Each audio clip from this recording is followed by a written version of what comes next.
बिस्मिल्लाहिर्रहमानिर्रहीम। अस्सलाम वालेकुम स्टूडेंट्स, आज हम एक्सरसाइज 7.2 का क्वेश्चन नंबर 8 सॉल्व करेंगे। क्वेश्चन नंबर 8 भी क्वेश्चन नंबर 7 से मिलता जुलता है। क्वेश्चन नंबर 8 है, find an equation of the line throw -4, -6। यानी हमने equation of the line find करनी है जो कि इस पॉइंट में से गुजर रही है।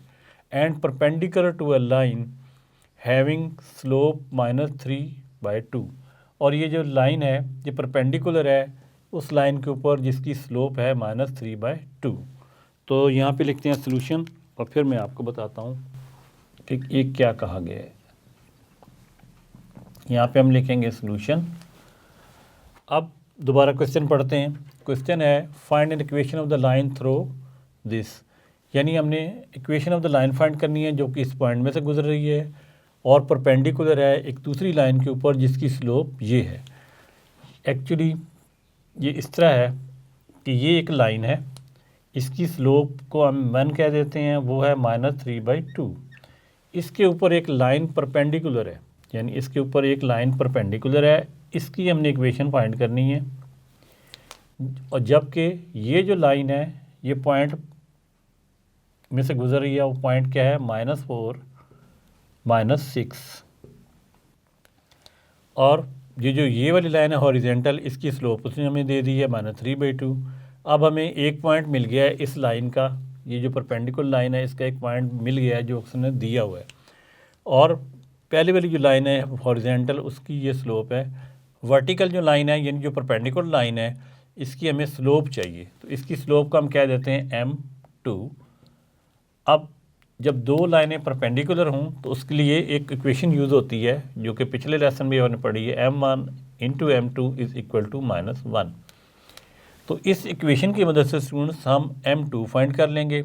जब m2 फाइंड हो जाएगा तो इसका एक पॉइंट तो हमें पहले से ही गिवन है, तो जब एक स्लोप और एक पॉइंट दिया हो तो उसकी इक्वेशन हम एक फार्मूला की मदद से सॉल्व कर सकते हैं। और वो फार्मूला होता है क्या, y - y1 = m × x - x1। तो हमने बेसिकली m जो है, m बेसिकली यहाँ पे क्या है, m2। इसका हमने यानी स्लोप फाइंड करनी है, पॉइंट हमें पहले से ही गिवन है।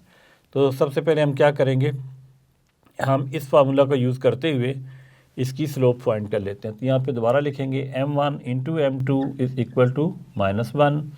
और हमारे पास m1 क्या है, -3/2। तो यहाँ पे लिखेंगे -3/2 × m2 = -1। तो अब स्टूडेंट्स हमने -3/2 को उस तरफ ले जाना है ताकि यहाँ पे m2 हमें फाइंड हो सके। तो यहाँ लिखेंगे m2 और इधर -3/2 को उधर ले जाने का तरीका ये होता है कि उल्टा दें, यहाँ लिख दें -2/3। तो ये इससे कैंसिल आउट हो जाएगा, ये इससे कैंसिल आउट हो जाएगा, माइनस में प्लस हो जाएगा। और इससे हमने मल्टीप्लाई किया है तो इधर भी हमें इसी से मल्टीप्लाई करना पड़ेगा, -2/3। इससे हमने यहाँ मल्टीप्लाई किया है, इधर भी हमने यहाँ मल्टीप्लाई कर दिया ताकि इक्वेशन बैलेंस रहे। तो m2 हमारे पास आ जाएगा स्टूडेंट्स, माइनस में प्लस हो जाएगा 2/3, यानी ये वैल्यू उलट जाएगी। m1 हमारे पास क्या था, -3/2 और m2 हमारे पास आ गया 2/3। अब हमारे पास ये स्लोप आ चुकी है, पॉइंट हमें गिवन है। जब हमारे पास एक स्लोप हो, पॉइंट गिवन हो, तो ये वाला फार्मूला यूज़ करेंगे और इक्वेशन ऑफ स्ट्रेट लाइन यानी इस परपेंडिकुलर की इक्वेशन हम फाइंड कर सकते हैं। तो यहाँ पे पहले मैं इक्वेशन लिखता हूँ, y - y1 = m × x - x1। अब हमारे पॉइंट x1 और y1 ये वाले हैं, तो यहाँ पे हम पुट करते हैं y - y1 की जगह हम पुट करेंगे -6। तो यहाँ पहले ही माइनस है तो ब्रैकेट में कर लेते हैं -6। और m जो है हमारा m2 है जो कभी मैंने फाइंड किया है वो है 2/3। तो यहाँ पे m की जगह हम लिखेंगे 2/3। x वैसे ही लिखेंगे माइनस, अब x1 हमारे पास क्या है, -4। तो ये भी माइनस है तो इसे ब्रैकेट में कर देते हैं -4 और ये ब्रैकेट क्लोज कर देते हैं। तो ये आंसर आएगा y + 6 = 2/3। x माइनस में प्लस हो जाएगा और ये हो जाएगा 4।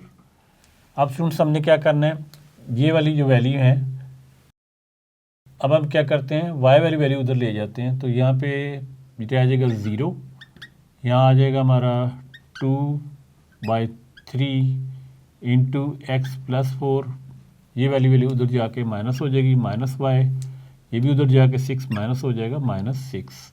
अब हम क्या करेंगे, 2 को अंदर यहाँ तक मल्टीप्लाई कर देंगे, तो यहाँ पे लिखेंगे 0 is equal to 2x plus 2 4 ज़ा 8, ये 3 नीचे आ जाएगा यहाँ पे, -y -6। अब देखें कि यहाँ पे डिनोमिनेटर में इस पोर्शन में नीचे 3 है, तो हम इक्वेशन के दोनों तरफ 3 से मल्टीप्लाई कर देंगे ताकि डिनोमिनेटर में से ये 3 कैंसिल आउट हो जाए। तो यहाँ लिखेंगे 3 into 0 is equal to 3 into 2x plus 8 over 3 minus इस 3 को अब इधर ही मल्टीप्लाई करना है, यहाँ भी करना है क्योंकि हम पूरी इक्वेशन के साथ मल्टीप्लाई कर रहे हैं। -3 इंटू वाई माइनस 3 इंटू 6, तो यहाँ 0 हो जाएगा, ये 3 1 ज़ा 3 3 1 ज़ा 3 कैंसिल आउट हो जाएगा, तो यहाँ आ जाएगा 2x plus 8 minus 3y minus 18। इसको मज़ीद सॉल्व कर लेते हैं, यहाँ लिखेंगे 0 और यहाँ लिखेंगे 2x माइनस 3y माइनस 18 में से जब +8 को माइनस करते हैं तो आंसर आता है -10। अब इस पूरी इक्वेशन को इधर लिख लेते हैं और इसको उधर लिख लेते हैं क्योंकि इससे कोई फ़र्क नहीं पड़ता। तो यहाँ पे लिखेंगे 2x माइनस 3y माइनस 10 इज़ इक्वल टू 0।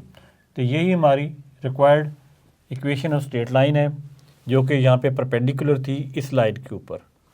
तो उम्मीद करता हूँ ये लेसन आपने अच्छे तरीके से समझ लिया होगा। नेक्स्ट लेसन में हम क्वेश्चन नंबर 9 सॉल्व करेंगे। तब तक के लिए अल्लाह हाफिज़।